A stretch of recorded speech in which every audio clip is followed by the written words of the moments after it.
8.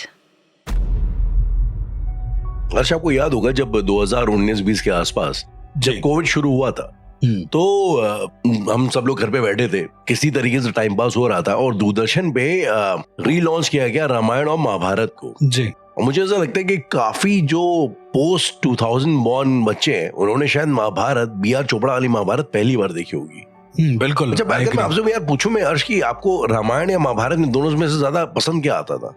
अगर आपने दोनों देखा हो तो। चूंकि दोनों देखा है, लेकिन दोनों में से महाभारत में क्या था कि बहुत ज्यादा अस्त्रों का जिक्र था, बहुत ज्यादा चीजों का जिक्र था, तो मुझे महाभारत ज्यादा इंटरेस्टिंग लगता था। मतलब मैं no offence to anything, but Mahabharat is kind of कि बहुत सारा जादू हो जा रहा है इधर से, बहुत सारा कह सकते हैं कि कृष्ण जी भी थे उसमें कोई ऐसा भी था जिसके पास चमत्कारी कवच था।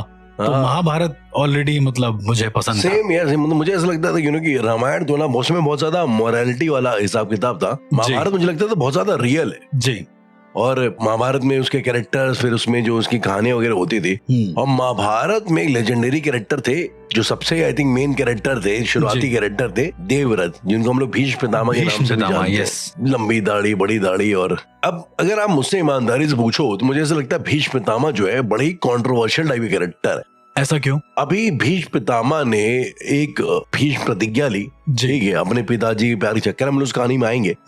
लेकिन अब वो कई लोग कहते हैं कि भाई कितने बड़े आदमी इतनी बड़ी प्रतिज्ञा ली, लेकिन उस प्रतिज्ञा की वजह से इतने सारे कांड हुए। कभी अगर आप सोच के देखोगे, अगर वो ये प्रतिज्ञा उस टाइम में ना लेते तो शायद इतनी कभी जो तकलीफें आई हैं महाभारत में जो आई थी वो कभी आती ना, मतलब महाभारत ही ना होती। एग्जैक्टली, शायद महाभारत ही ना होती एक तरीके से देखा जाए तो। कहीं ना कहीं जितने लिसनर है जो सुन रहे हैं, मैं मतलब भीष्म पितामह एक बहुत प्रोमिनेंट कैरेक्टर, मैं चाहूंगा कि राहुल आप इसको थोड़ा सा एक्सप्लेन करें कि कौन है भीष्म पितामह, इसकी रूट्स क्या हैं बेसिकली। रूट्स, अच्छा, जो लोग शायद इस बात को नहीं जानते तो शांतनु एक कुरु राज के राजा थे और उनके बेटे थे देवव्रत। अब देवव्रत के पैदा होने की कहानी बड़ी इंटरेस्टिंग है। कहते हैं एक बार जमाने में शांतनु जी शिकार पे जंगल में गए हुए थे और उन्हें गंगा किनारे बड़ी खूबसूरत, शांतनु एक राजा थे for the understanding of the people, right? एक राजा थे, कुरु वंश के राजा थे। और कुरु वंश वैसे आज के हरियाणा और जो वेस्ट पाकिस्तान का जो एरिया है उसके आसपास का एरिया आप समझ लो, ईस्ट पाकिस्तान का, जिससे रिलेटेड कुरुक्षेत्र भी है, राइट? जहाँ से कुरुक्षेत्र है वहीं पे पास में। ओके,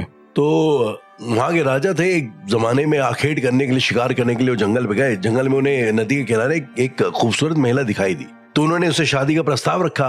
अब उस औरत ने, खूबसूरत महिला ने ये बोला कि मैं शादी आपसे करूंगी एक शर्त पे, और शर्त ये है कि आप कभी मेरे किसी भी एक्शन पे कोई सवाल नहीं करोगे, मैं कुछ भी करूंगी आप मेरे पे कोई सवाल नहीं करोगे जी। तो उन्होंने कहा ठीक है, चलो कोई बात नहीं, कोई बड़ी बात नहीं। उस टाइम उन्होंने सोचा नहीं। अब जो है शांतनु, इनकी शादी हुई, उसके बाद उनकी फिर औलाद हुई। अब होता क्या कि भाई इनकी औलाद होती है और जो है शांतनु बड़ी खुशी खुशी जाते हैं अपनी रानी से मिलने के लिए, तो देखते हैं कि वो जो है वो उस बच्चे को लेती है औरत और जाती है और जाके गंगा में के बहा देती है। ओके। लेकिन शांतनु वो पूछना चाहते थे कि आखिर भाई क्या मैटर क्या है, समस्या क्या है, लेकिन उनकी पहले से उनका वचन था कि तुम कोई सवाल नहीं पूछोगे, दो सवाल नहीं पूछोगे जी, तो शांत रहते हैं। फिर एक और बच्चा होता है, वो भी इसी तरह बहा दिया जाता है। एक और होता है, वो भी इस तरह बहा दिया जाता है। करते करते 7 बच्चे होते हैं, एक के बाद एक सारे बहा दिए जाते हैं जी। फिर बाद में जब 8वां बच्चा होता है और जो वो औरत है उनको बहाने जा रही होती है, तो शांतनु आके फाइनली आके टोकते हैं कि भाई मैटर क्या है, तुम मेरे बच्चों को इस तरह बहा क्यों रही हो? सिर्फ मेरे बच्चे नहीं है, मेरे किंगडम के, मेरे राज्य के होने वाले उत्तराधिकारी हैं, होने वाले राजा है, प्रिंस है। तो फाइनली वो जो महिला वो रिवील करती है कि वो गॉडेस गंगा थी, वो गंगा माँ थी, और उसके पीछे की एक कहानी थी। ओके। वो कहानी कुछ ऐसी थी कि एक जन्म पहले जो 8 वसु हैं हमारे जो 33 कोटि भगवानों में, वो 8 वसु गंगा के किनारे खेल रहे थे। ओके। और खेलते खेलते उन 8 वसु में से एक की वाइफ ने देखा कि वहां पे एक गाय है जो गाय जा रही है। अच्छा, वो गाय थी ऋषि वशिष्ठ की। तो जो एक उसमें से द्यू करके जो स्काई भगवान है, जो आकाश देव जो है, उनकी वाइफ कहती है कि भाई मुझे वही गाय पसंद आ रही है, आप उसे चुरा लो। द्यू जी आकाश देव को, तो भाई आकाश देव जाते हैं और उसको गाय को चुरा लेते हैं, पकड़े जाते हैं जी। और ऋषि वशिष्ठ जो है उन सबको श्राप दे देते हैं, जितने 8 वसु होते हैं उन सबको श्राप दे देते हैं। राहुल, मेरा ऐसा मानना था जो आप कहानी बता रहे हैं वो कुछ हद तक एक्यूरेट है, लेकिन उस समय ऋषि वशिष्ठ जो थे वो इकलौते शायद एक ऐसे ऋषि थे जिनके पास दिव्य दृष्टि थी, और उन्होंने उसी दिव्य दृष्टि से ये देखा था कि उनकी गायों को चुराया गया है। जहां तक मेरा मानना है। हो सकता है, आई मीन सही बात, उस समय हर किसी के पास दिव्य दृष्टि हुआ करती थी। एक संजय थे जिनको उन्होंने दिव्य दृष्टि दी थी बिल्कुल बाद में। दिव्य दृष्टि के ऊपर शायद मुझे लगता है एक एपिसोड में और स्पेशल टॉपिक होना चाहिए जी। तो बहरहाल होता ये कि भाई ये 8 के 8 जितने वसु होते हैं उनको एक श्राप मिलता है, वशिष्ठ ये श्राप देते हैं कि आप जो है आप वसु हैं लेकिन आप मृत्यु लोक में आएंगे, इंसानों की तरह पैदा होंगे और एक बड़ी घटिया जिंदगी जिएंगे इस मृत्यु लोक में जी। तब ये होता है तो सारे वसु घबराते हैं, फिर रोते आके माफी मांगते हैं। तो फाइनली ऋषि वशिष्ठ क्या कहते हैं कि काम करूंगा कि मैं अब जो मैंने श्राप दे दिया है वो तो टाला जा सकता है नहीं। क्योंकि तो आप लोग पैदा वो टाले नहीं जा सकते थे। तो आप लोग पैदा तो हो गए लेकिन आप में से 7 की तो मौत इमीडिएटली हो जाएगी जी। लेकिन जो 8 है जो कि द्यू जो थे, आकाश जो मेन कल्प्रिट थे जिन्होंने गाय चुराई थी, आप जियोगे लेकिन आप बहुत ही एक ऐसी जिंदगी जियोगे जो मतलब आने वाली पुश्ते याद रखेंगे कि किसी की लाइफ इतनी दर्दनाक, मौत से भी बेकार हो सकती है, मौत से भी ज्यादा बेकार होगी, बहुत ज्यादा पेनफुल उसकी जिंदगी होगी। और यही बच्चा बाद में जो है देवव्रत बनता है। ओके, जो 8वां बच्चा होता है, 8वां बच्चा होता है वो दोबारा जन्म लेता है और शांतनु के बेटे देवव्रत आके बनता है जी। तो ये बेसिकली देवव्रत की एक बैक स्टोरी थी, जिसके बाद आप समझ सकते हैं कि उनकी लाइफ जो है आने वाली जो लाइफ होने वाली थी वो पहले से एक तरीके से एक्लिप्स थी, उसमें पहले से ये एक ग्रैंड लग चुका था जी। अच्छा, इसके बाद देवव्रत बड़े होते हैं और जो राजा शांतनु हैं तो एक बार फिर शिकार खेलने जाते हैं। ओके, और इस बार जब वो जाते हैं तो वो एक तालाब को क्रॉस करते हैं और तालाब में उनकी मुलाकात होती है एक लड़की से जिसका नाम होता है मत्स्यगंधा जी। क्योंकि उसके शरीर में से एक मछली की तरह गंध आती थी तो उसका नाम मत्स्यगंधा था। तो उस लड़की से वो मदद मांगते हैं तालाब के उस ओर जाने में जी। उस तालाब में और उस नाव में बैठे बैठे उन्हें वापस प्यार हो जाता है। तो शांतनु जाते हैं और उस लड़की के मत्स्यगंधा के फादर से बात करते हैं, भाई मुझे लड़की का हाथ चाहिए, मैं कुरुवंश का, मैं कुरु साम्राज्य का राजा हूँ वगैरह वगैरह वगैरह। अब जो मत्स्यगंधा के फादर होते हैं ये होते हैं बड़े स्मार्ट किस्म के आदमी, ठीक है। ये क्या बोलते हैं कि भाई देखिए ऐसा है कि मैं आपको अपनी लड़की दे तो दूंगा, ठीक है, लेकिन प्रॉब्लम क्या है कि भाई मैं एक गरीब परिवार से आता हूँ लेकिन मैं नहीं चाहता मेरी जो बेटी है वो भी गरीबी वाली जिंदगी जिए, वो भी एक सेकंड क्लास जिंदगी जिए। तो इस करके मैं चाहता हूँ कि आप जो है अपनी मेन पटरानी जो है मतलब मेरी बेटी को दीजिए, मतलब उसका जो कह सकते हैं कि डेजिग्नेशन है वो इनको मिलना चाहिए। डेजिग्नेशन पटरानी का मेरी बेटी को मिलेगा और जो इसका बेटा होगा जिसके थ्रू जो आपको वही राजा बनेगा जी। तो शांतनु कहते हैं भाई ऐसे कैसे हो सकता है, मेरा पास तो मेरा देवव्रत मेरा बेटा है जिसको हस्तिनापुर की जनता जो है प्यार भी करती है, वो देखना चाहती है उसको क्राउन प्रिंस। तो भाई बड़ा विवाद होता है, शांतनु वापस आते हैं, बड़े उदास रहते हैं। उसके बाद देवव्रत को जो पता लगता है उसके फादर बड़े उदास हैं, तो जाके पता करते हैं कि भाई आज आखिर मैटर क्या है। जब पता लगता है देवव्रत की भाई एक लड़की मत्स्यगंधा उनके प्यार में उनके फादर हैं और फिर ऐसे मैटर है, तो ये जाते हैं उस लड़की के फादर के पास। हाँ, और सेम चीज भाई वो बताता है कि भाई मैं नहीं चाहता कि मेरी बेटी जो है एक सेकंड क्लास जिंदगी जिए, मैंने बस इस करके इनको ये बोला था कि भाई मेरी बेटी के बच्चे हैं वो राजा बने।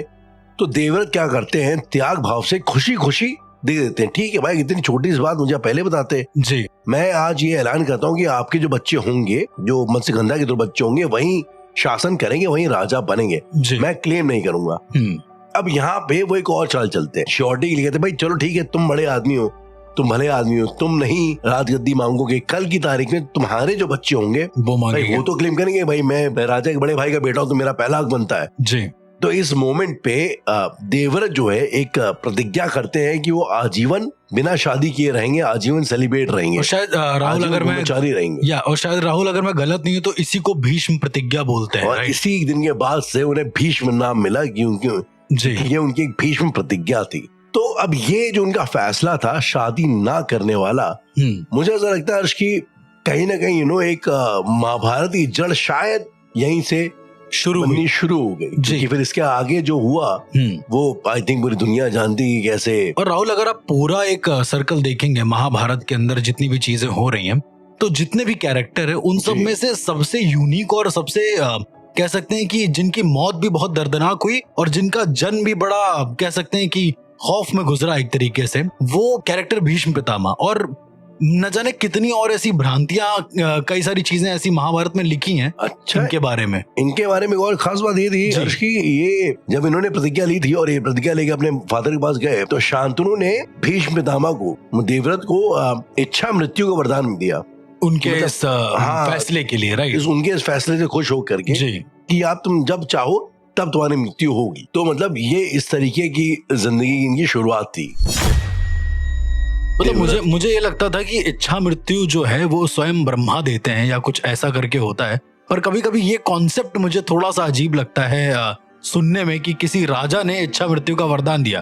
पर अगेन जब दुर्वासा ऋषि या फिर वशिष्ठ जैसे महान ऋषि जो हैं जी। वो वरदान दे सकते हैं अमरत्व का कभी कभी किसी को, तो ठीक उसी तरीके से शायद पितामह भीष्म को भी ये वरदान मिल गया होगा। यार महाभारत में भी अगर आपको याद होगा एंड तक आते आते एक स्टोरी वो भी नहीं, जब गांधारी उनके आंख में पट्टी होती है और जब आखिर में जब समझ में आता है कि भाई मेरा लड़का जो है दुर्योधन लड़ाई एकदम हारने वाला है, तो कहती है भाई ऐसा है तो मेरे सामने आओ, मैं तुम्हें एक बार लाइफ में देखूंगी, देखना चाहती हूँ, और मेरी आंखों से जो मतलब कहते ना मेरी जो क्योंकि बहुत बड़ी भक्त होती है, जितनी आत्मशक्ति है तुम्हारे शरीर को एकदम वो बना देगी, अजर बना देगी, अमर बना देगी, मतलब तुम्हारे पर खरोच तक नहीं आएगी, खरोच नहीं आएगी। मारे तो हाँ। अब इसके बाद कहते हैं कि दुर्योधन जो है अपनी माता की बात मान करके जाते हैं उनसे मिलने के लिए, लेकिन रास्ते में उन्हें कृष्ण मिल जाते हैं।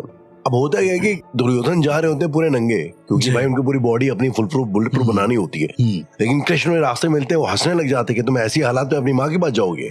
तो दुर्योधन शर्मा करके अपने एब्डोमेन के नीचे एक वो पहन लेते हैं, एक कपड़ा टाइप का पहन लेते हैं, लुंगी टाइप की पहन लेते हैं, वो पहन के हाँ लंगोट टाइप के वो पहन के चले जाते अपनी माँ के पास। और जब माँ उनको देखती है तो उनकी पूरी बाकी जो बॉडी होती है वो एकदम कठोर हो जाती है, वज्र जैसी हो जाती है, लेकिन जो जांग के पास का एरिया होता है वो एकदम जो वो नॉर्मल रहता है, जैसा कि होना चाहिए आम इंसान का जैसा रहता है। अब फिर बात वही होती है जब युद्ध होता है इनका भीम के साथ गदा युद्ध होता है, मतलब इनका एक तरीके से अमृत तो कैंसिल हो जाता है, वो कैंसिल हो जाता है। फिर ये होता है कि वो एंड में जाके गदा युद्ध होता है भीम और दुर्योधन का। तो भाई गदा युद्ध की एक वो होती है, एक रिवाज होता है कि उसमें आप कभी बॉडी के नीचे नहीं मारेंगे, अपर बॉडी एब्डोमेन के नीचे नहीं मारेंगे, लेकिन कृष्ण के कहने पर भीम जो है उसको इस रूल को तोड़ते हैं। महाभारत में आई थिंक बहुत सारे रूल टूटते हैं, उनमें से आखिरी रूल ये होता है, और वो उनको जांग पे मार मार के उसकी जांग तोड़ देते हैं दुर्योधन की। कितना अजीब है राहुल ये सुनने में कि इतने सारे रूल तोड़े गए, लेकिन जबकि भीष्म पितामह जो प्रतिज्ञा ले रहे हैं वो इसलिए जाने जा रहे हैं कि उन्होंने बड़ी दृढ़ प्रतिज्ञा ली। बड़ी आयरनी है यार, और भीष्म की खुद की मौत चीटिंग से हुई जो आपको अम्बा वाली अपनी स्टोरी जो हम लोग पहले भी बात कर चुके हैं कि अच्छा वो अम्बा और अंबालिका वाली स्टोरी राइट, जिसमें विचित्रवीर से विवाह करवा देते हैं और उसके बाद उसमें स्टोरी कुछ ऐसी होती है कि भीष्म पितामह जाते हैं और अम्बा अंबालिका और एक 3 सिस्टर होती है, उनका अपहरण करके ले आते हैं। फिर पता लगता है कि भाई वो तो किसी से प्यार करती हैं, तो इस करके वो इनसे शादी नहीं कर सकती, तो जो भीष्म पितामह है उन्हें वापस छोड़ने को जाते हैं, लेकिन जो उनका लवर होता है अम्बा का वो उसे रिजेक्ट कर देता है। आई मीन होता है कि जब उसका हरण करके भीष्म पितामह ला रहे होते हैं तो रास्ते में जो उनके जो सो कॉल्ड लवर होते हैं वो भी देश के राजा होते हैं, वो रास्ते में भीष्म पितामह को रोकने की कोशिश करते हैं, लेकिन भीष्म पितामह इतने बड़े वॉरियर होते हैं कि उसको रास्ते से आसानी से हरा देते हैं। तो जब वापस अम्बा आती है इनके पास अपने लवर के पास, तो लवर शर्म के मारे उसे एक्सेप्ट नहीं करता। तुम्हें तो यार वो जंग में जीत के ले गया, तुम मेरे लिए किसी काम की नहीं हो, मेरी तो मुझे इज्जत की बात हो गई। तो अम्बा जाती वापस भीष्म पितामह के पास, कहती भाई तुमने ऐसा किया मेरे साथ, तुमको मेरे से शादी करनी पड़ेगी। अब भीष्म पितामह की ये शर्त थी कि वो भाई आजीवन कुंवारे रहेंगे, शादी नहीं करेंगे, ब्रह्मचर्य उनका। तो मना करते हैं। तो ये रोती गाती जाती है दुर्वासा ऋषि के पास, सॉरी ये जाती है परशुराम जी के पास। परशुराम होते इनके गुरु भीष्म पितामह के, तो ये आगे समझाते हैं, फिर भी नहीं मानते, तो परशुराम को युद्ध के लिए ललकारते जो अभी हम लोगों ने डिस्कस किया। उसके बाद उनको भी हरा करके भीष्म पितामह, वैसे आई थिंक आप भीष्म पितामह कितने बड़े वॉरियर थे, इसी से इस बात का अंदाजा लगाया जा सकता है कि उन्होंने परशुराम जी को हरा दिया, मतलब स्वयं इतने